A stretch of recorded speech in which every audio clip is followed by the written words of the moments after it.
47 seconds. In 47 seconds, your heart beats around 56 times. 200 babies are born all over the world. A snail can travel about a metre. And Usain Bolt can travel 500.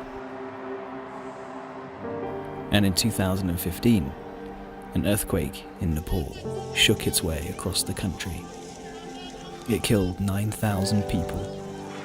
It injured 22,000 people. And displaced almost 3.5 million. In 47 seconds. In the time it's taken to watch this film so far, entire villages were wiped off the map. Generations of families were killed, and millions of livelihoods were destroyed. On that day, April the 25th, 2015, at 11:56 a.m, I too was caught up in that disaster. I was at 6,000 metres on Mount Everest, making a film as part of a fundraiser for Community Action Nepal, a charity founded by the revered mountaineer Doug Scott. Doug was a member of the first British team to successfully summit Everest back in 1975. There was I, on the same mountain 40 years later, hoping merely to successfully escape alive.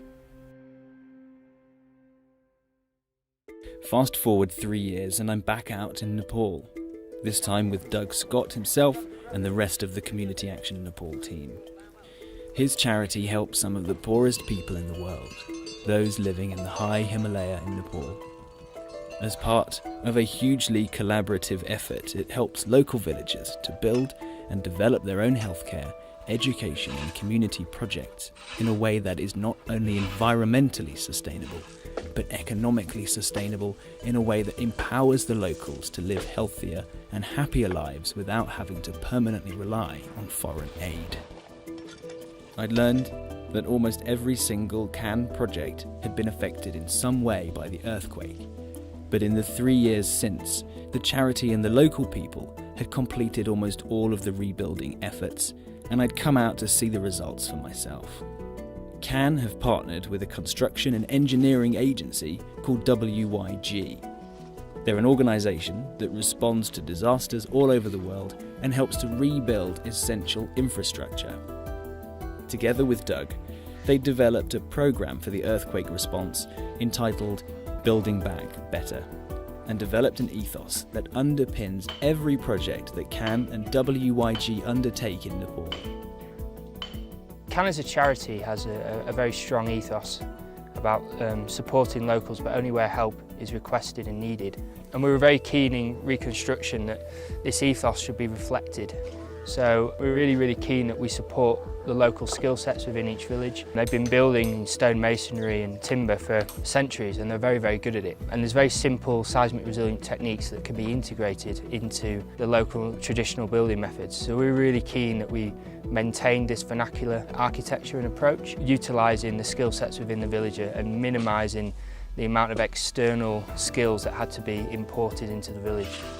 We're not introducing any new techniques. We're building as per the government standards and the way that they should be building their houses, but we're making sure that they're built properly, so the ring beams are properly connected, etc. We lead by example in CAN, so we've taken the government plans and we've trained up our own engineers and overseers to work with the locals to make sure that they can understand and translate what's on a drawing and put it into a physical building.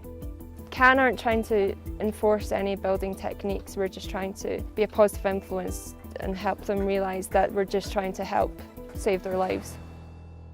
Together with Glyn and Cara, we travelled to every major rebuilding site to check the progress. As we flew over the numerous villages up the remote Himalayan valleys, it became very clear that my experience on Everest 3 years earlier paled into insignificance compared to what the local villagers here must have experienced. Although the landscapes have slowly recovered, the mountain wears its scars as a deep reminder of the disasters that occurred here. This is what's left of Langtang village. A once thriving community, popular with trekkers, now simply a plateau of soil. The earthquake here caused an avalanche that sent millions of tons of rock and ice down the mountain. It buried the entire village, killing 243 people, 100 of whom are still buried here to this day. Temba here lost 20 members of his family on that day. For him, and millions of others, the last 3 years have not simply been about rebuilding the bricks and mortar, but about rebuilding their entire lives. Further up the valley, in Tianjin, the earthquake destroyed homes and temples, forcing many elderly people to live in caves or temporary shelters through the freezing Himalayan winter. But 3 years on, Can have completed the construction of a community building and some permanent housing for the elderly. With WYG's expert designs, these buildings are warm, weatherproof, and more importantly, seismically resistant in order to withstand another earthquake and save the lives of their inhabitants. In Malamchi, the support of Can had helped Perna to repair and rebuild the local school that he'd lovingly built up from scratch over the last 20 years. His school is now so successful that it has been recognised for its outstanding achievements by the Nepal government. Here in Malamchi Gaon, there were 130 houses, totally collapsed, totally gone. No one house survived. I found one people died inside the home and one died inside the forest jungle. Everybody were crying, shouting. After disasters, can involve direct to rescue first and then providing the relief. It is a big support. Without Can, it was not possible. This credit goes to the community of Nepal and dog is cut. Can's projects line the valleys in these hugely inaccessible regions of the Himalayas. Accessing these villages can take up to 3 weeks on foot. It's a journey that is fraught with dangers, which means that the locals must risk their lives if they're to attempt to walk to the nearest city for supplies or medical care. And that is why the work of Can is so vitally important. The new seismic-resistant health posts here are a lifeline for these communities. Can help to construct them and then provide them with qualified and specially trained nurses. They stock them with medicines and equipment and provide each one with an organic kitchen garden. This not only provides healthy food for the nurses, but also teaches the locals how to grow their own organic fruits and vegetables in order to live healthier lives. Prevention, as they say, is always better than the cure. And the schools, like the one in Malamchi, are built to the exacting standards of WYG's engineers and architects. They're staffed by trained teachers and supplied with books and equipment to give every local child the chance of an education. Without these schools, these local children would have had to either leave home to find schooling or walk many miles in treacherous conditions every day. In many cases, these schools provide overnight accommodation in safe and warm dormitories, and the children are given healthy food to make sure they're feeding their tummies as well as feeding their minds. Although all of these schools are outstanding, the most remarkable school, however, is Barabisi, the school for the deaf. Barabisi is a boarding school created specifically for the education of the deaf and hearing impaired. The teachers are specially trained, and the children given an opportunity to learn that would otherwise be completely impossible.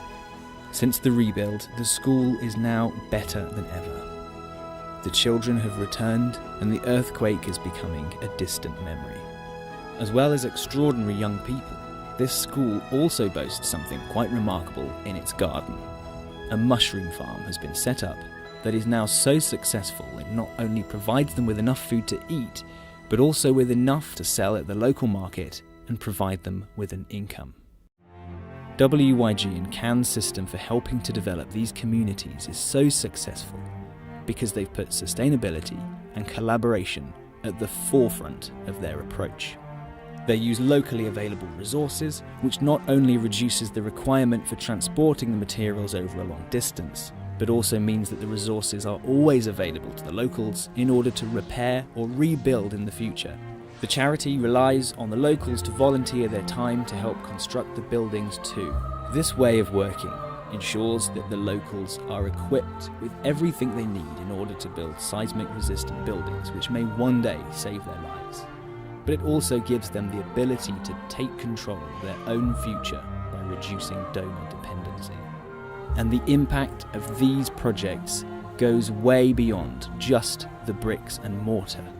Improving the health of the villagers through the education from the nurses can prevent the need for expensive healthcare and trips to the city for treatment. An educated young person not only gives them a chance of finding employment or a place at university, it empowers them to become more confident and capable members of their society. And it allows them to understand the complexities of this country's notoriously unstable political environment, so that they may one day vote for their own future. The work of CAN in these regions has created an environment where people can flourish. In the harshest of conditions, they're given the opportunity to grow. They're able to welcome in modernity whilst honouring and respecting their cultures, traditions, history, and their uniqueness. I'd arrived here expecting to find a region recovering from devastation, but instead, I found a country with an unbreakable spirit and a tenacity to survive against all odds. The people here, along with CAN and its team of volunteers and supporters, have shown just how much can be achieved with so little. But there's still a long way to go. So now it's your turn to change a life in 47 seconds. That's all it takes now to visit CAN's website and offer your support. Donate, volunteer, or organise an event. But whatever you decide, you'll be helping to change the lives of some of the poorest and most unique communities in the world. Be a part of their story. Support CAN today.